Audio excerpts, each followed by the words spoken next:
Question कह रहा है अ train is travelling at a uniform speed of 360 kilometre would have taken 48 minutes less to travel the same distance if its speed were 5 km per hour more. Find the original speed of the train. ध्यान से देखना और इस unit पर ध्यान रखना. ये है 48 मिनट. ठीक है ना. क्वेश्चन सेम है जैसे अभी आप करके आए हो स्पीड और डिस्टेंस वाले. ठीक है, लेकिन बस इस मिनट का आपको ध्यान रखना है. तो आते हैं अब इसके सॉल्यूशन पर. क्या बोलता है question? A train travelling at a uniform speed of 360 kilometre. ठीक है, तो डिस्टेंस कितना वो कवर कर रही है? 360 किलोमीटर यूनिफॉर्म स्पीड से. और अगर इसकी स्पीड, ठीक है, बढ़ा दी जाए कितनी? 5 किलोमीटर पर आवर मोर, तो उसी सेम डिस्टेंस को कवर करने में इसे 48 मिनट कम लगते हैं. ठीक है ना. तो चलो लेट करते हैं पहले speed. Let the uniform speed of the train, speed of train, ये हो गई x kilometre per our. Distance कितना है? डिस्टेंस हो गया 360 किलोमीटर. डिस्टेंस कितना हो गया? 360 किलोमीटर. तो यूजुअल टाइम कितना हो गया उसका?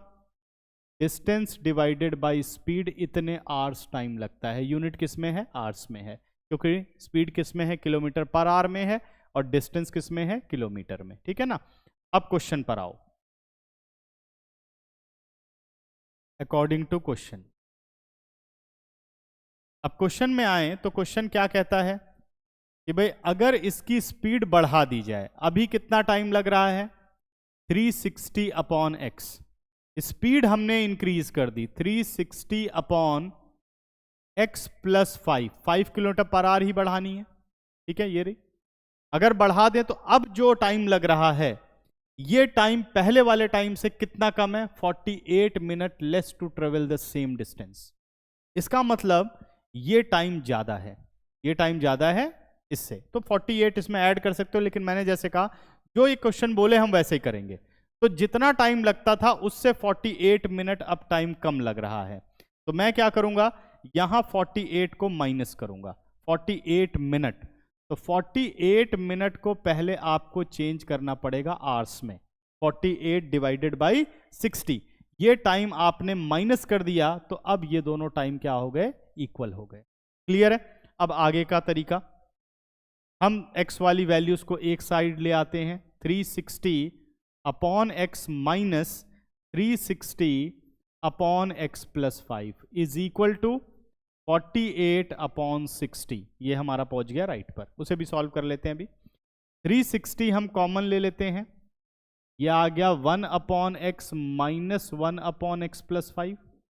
48 को सॉल्व करते हैं. 12 4 द 48, 12 5 द 60, यानी आ गया हमारा 4/5. 360 एज इट इज, और यहां हम एलसीएम ले लेते हैं. एलसीएम कितना आ गया? x इंटू एक्स प्लस 5 आ गया. सॉल्व करूं तो कितना आ गया? x plus 5 minus x is equal to 4 upon 5. x और x कैंसिल आउट हो गया, कर दो cross multiply. 360 multiply by 5 into 5 whole upon कितना हो गया? 4. ठीक है ना. और इधर पहुंच गया एक्स स्क्वायर प्लस 5x. ठीक है, तो 4 से कट कर दो. 4 9 जा 36, 90. 25 9 जा 225. ठीक है, 2250 आ गया. 2250 is equal to x square plus 5x. Rearrange कर लेते हैं. X square plus 5x minus 2250 is equal to 0. ठीक है ना. अब इसकी भी मिडल टर्म ब्रेक करते हैं. 2250 प्रोडक्ट करने पर ये आना चाहिए, और माइनस करने पर कितना आना चाहिए? 5, क्योंकि माइनस 2250 को एक्स स्क्वायर से मल्टीप्लाई किया, तो माइनस 2250.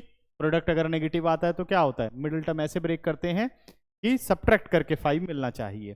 ठीक है ना. तो मिडिल टर्म ब्रेकिंग की वैल्यूज बनाते हैं, प्राइम फैक्टराइजेशन करते हैं.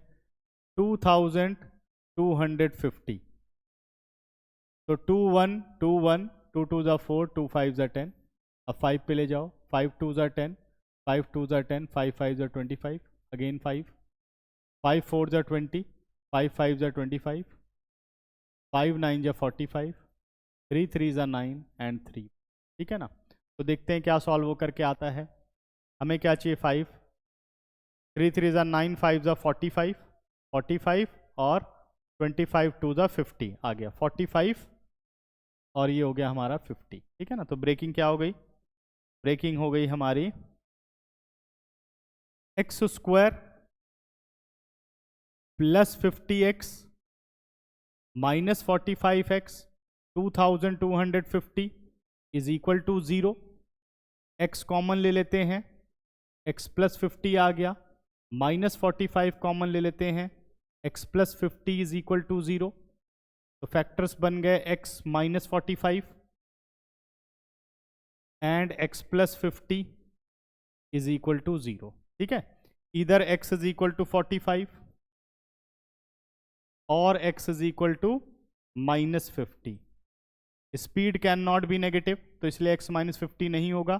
तो स्पीड कितनी हो गई, स्पीड हो गई 45 किलोमीटर पर आवर। यही हमें निकालनी थी, the original speed of the train.